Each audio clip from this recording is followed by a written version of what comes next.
ఎలా ఉన్నారు? మీరు చూస్తున్నారు మీ యూట్యూబ్ ఛానల్. చాలామంది పేరెంట్స్ పాపం ఎప్పుడో కొంతకాలం క్రితం లేఅవుట్లో ఫ్లాట్ కొనేసేసి ఆ తర్వాత వాళ్ళు వదిలేసేసి వీళ్ళు ఏదో పిల్లలు పెద్దోళ్ళు అయ్యి వేరే ఊళ్ళు ఉద్యోగం చేసుకుంటూ చూసుకోకుండా వదిలేస్తూ అలాగా కొన్నాళ్ళ తర్వాత ఈయన వాళ్ళకి చెప్పకుండా ఉండిపోకుండా అలా చిన్న చిన్న మిస్టేక్లు జరిగినటువంటి ఫ్లాట్స్ చాలా వరకు కొన్ని ఉండిపోతున్నాయి. నేను ఈ మధ్య ఎక్కువ చూశాను.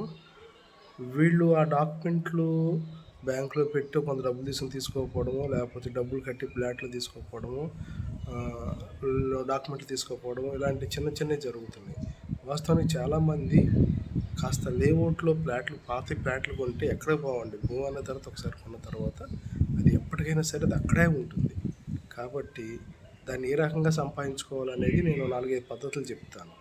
సో పేరెంట్స్ ఫ్లాట్లు కొనేసి అవి ఎక్కడున్నాయో తెలియక ఈ కాగితంలోనే తప్ప ఫ్లాట్ ఎక్కడుందో తెలియదు, ఆ ఏరియా ఎక్కడుందో తెలియదు అని కన్ఫ్యూజ్ అయ్యేటువంటి కొంతమంది సబ్స్క్రైబర్స్ కానీ, లేకపోతే కొంతమంది కొనుక్కున్నటువంటి పార్టీస్ కానీ, కొనుక్కొని పర్చేజ్ చేసి దాచుకున్నటువంటి పెద్దవాళ్ళు దాచి మనకి పిల్లలకి ఇద్దామన్న ఆస్తుల విషయంలో కానీ ఇలాంటి చిన్న చిన్నవి ఏమన్నా జరిగినప్పుడు కంపల్సరీ మీరు నాకు నేను గురించి కింద నెంబర్ కూడా ఇస్తున్నాను కాబట్టి కాల్ చేయండి.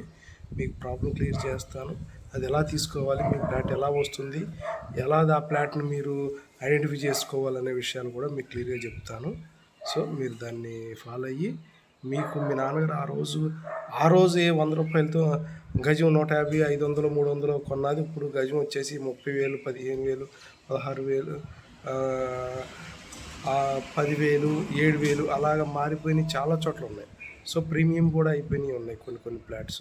సో మీరు మీ ల్యాండ్ కొంటే కనుక కంపల్సరీ మీరు దాన్ని ఐడెంటిఫై చేసుకోవచ్చు. ఒకవేళ కబ్జాలోనూ ఇంకోటి ఉంటే మినిమం మీ స్థానం అని తెలిసిపోతుంది. తర్వాత మీరు ఎలా అయినా ఫైట్ చేసుకుని మీరు తెచ్చుకునే అవకాశం ఉంటుంది. సో మీరు ఇలాంటి ఫ్లాట్లు ఎవరు ఉంటే నాకు కాల్ చేయండి. దాన్ని ఎలా మీరు రెక్టిఫై చేసుకోవాలో మీకు నేను చెప్తాను. Okay friends.